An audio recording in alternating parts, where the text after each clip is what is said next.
Reliance గురించి మొట్టమొదటి నువ్వు చెప్పినటువంటి ఎక్సైటెడ్ న్యూస్ అన్ని కూడా కరెక్ట్. అంటే బ్రహ్మాండమైన టర్న్ అరౌండ్ పెర్ఫార్మెన్స్, అన్ని ఫెంటాస్టిక్ గా ఉన్నాయి.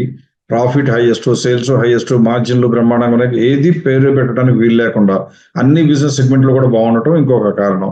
వీటన్నింటినీ మించి కూడా ఇంకొకటి ఆలోచించాల్సింది ఏంటంటే, ఎప్పుడు కూడా ఇన్ని బ్రహ్మాండమైన ఫ్యాక్టర్స్ ఉన్న మార్కెట్ లో తిరుగులేని అగ్రగామిగా ఉన్నటువంటి రిలయన్స్ కి సంబంధించి మాట్లాడేటప్పుడు మనం ఏం చేయాలంటే, ఈ కంపెనీ ఇంకా పెరగడానికి ఛాన్స్ ఉందా అంటే, ఇంకా లాభాలు ఇంకా ఇంకా పెంచుకుంటే విపరీతంగా పెరుగుతుందా? అది అవకాశం తక్కువ. చాలా పెద్ద కంపెనీ కాబట్టి మనం కనీసం ఏం ఆలోచించాలి? ఈ కంపెనీకి మన ఇన్వెస్టర్లు గతంలో లాభాలతో పోలిస్తే ఉన్నటువంటి మార్కెట్ క్యాపిటలైజేషన్ లేదా పిఈ రేషియో అని చెప్తాం. గతంలో ఉన్న పిఈ రేషియోతో పోలిస్తే ఇవాళ డిస్కౌంట్ లో ఉన్నట్టుందా అని భావించడం, చూడటం ఒక మార్గం. రెండవది, మనం ఎప్పుడు ఫాలో అయ్యేటువంటి మన యొక్క ఫెయిర్ వాల్యూ ప్రకారం. అంటే ఎప్పుడు కూడా మీరు గమనించాల్సింది ఏంటంటే, మార్కెట్ లో ఈ ప్రైస్ ఎర్నింగ్స్ రేషియో లేదా మార్కెట్ లో ఉండే వాల్యుయేషన్ అనేది ఒక్కసారి 15 నుంచి 25కి, 25 నుంచి 40కో లేదా 25 నుంచి 10కో పడిపోవడం అలా జరగదు. స్లోగా మూవ్ అవుతూ ఉంటుంది. అందువల్ల మనం కొద్దిగా ఇండికేషన్ తీసుకోవడానికి ఏం చేద్దామంటే, ముందు ఫెయిర్ ప్రైస్ చూద్దాం.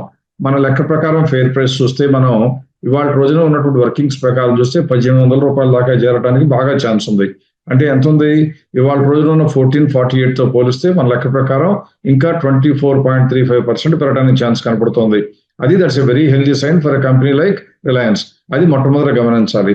రెండవది మనం గమనించవలసింది ఏంటంటే, ఎప్పుడు కూడా ఈ కంపెనీకి గతంలో పిఈ రేషియో ఎంత ఉందో చూడాలి. అంటే స్క్రీన్ మీద మీరు చూస్తే 2024 సెప్టెంబర్లో అయితే 26, అంతకుముందు 27 కూడా పిఈ రేషియో ఉంది. కానీ ఇప్పుడు ఎంత ఉంది? లేటెస్ట్ గా ఉన్న పిఈ రేషియో చూస్తే ఇట్స్ ఓన్లీ 20. అంటే పిఈ రేషియో ప్రకారం చూస్తే కనుక ఇది ఇంకా కూడా 35% అవడానికి ఛాన్స్ కనపడుతుంది. బికాస్ 27 పిఈ అవ్వాలి కాబట్టి. కానీ మన అసెస్మెంట్ ఎప్పుడు కన్సర్వేటివ్ గా ఉంటుంది కాబట్టి మనం చెప్తున్నది ఎంత? ₹1800 ఇవ్వాలంటున్నాం. అంటే పిఈ రేషియో అంతా పెరగడానికి ఛాన్స్ ఉండకపోవచ్చు అని మనం భావిస్తున్నాం అనమాట. అందువల్ల మనం చూడవలసింది ఏంటంటే, ఈ రోజున ఈ కంపెనీ పెద్ద కంపెనీ కాబట్టి మీ క్యాపిటల్ ప్రిజర్వ్ చేసుకోవడం కనుక మీ ప్రైమరీ ఏమైనట్టయితే, మీ పోర్ట్ఫోలియోలో మన మామూలు సిద్ధాంతం ప్రకారం 30% కన్నా తక్కువ ఉన్నా కూడా గ్రోత్ కన్నా సేఫ్టీ ముఖ్యం అనుకునే ఇన్వెస్టర్ల పోర్ట్ఫోలియోలో ఖచ్చితంగా రిలయన్స్ కూడా చేరాలి. కాబట్టి ఆ కోణంలో ఆలోచిస్తే గ్రోత్ కన్నా స్టెబిలిటీ, సేఫ్టీ కోసం ఆలోచించే ఇన్వెస్టర్లకి మస్ట్ హ్యావ్ స్టాక్ ఏదైనా అంటే ఇప్పుడు రిలయన్స్ అని చెప్పాలి. అందువల్ల దిస్ ఇస్ ఫుల్లీ సపోర్టెడ్. మన లెక్క ప్రకారం ఖచ్చితంగా కూడా మంచి కంపెనీ. మనం ఇంకా దీన్ని అప్రూవ్ చేసి లేదు అంటే ఓకే టు బైలో నాట్ ఎట్ అని కనపడుతుంటే కారణం ఇది మన టాప్ 30లోకి రాలేదు కాబట్టి ఇంకా అప్రూవ్ చేయాల.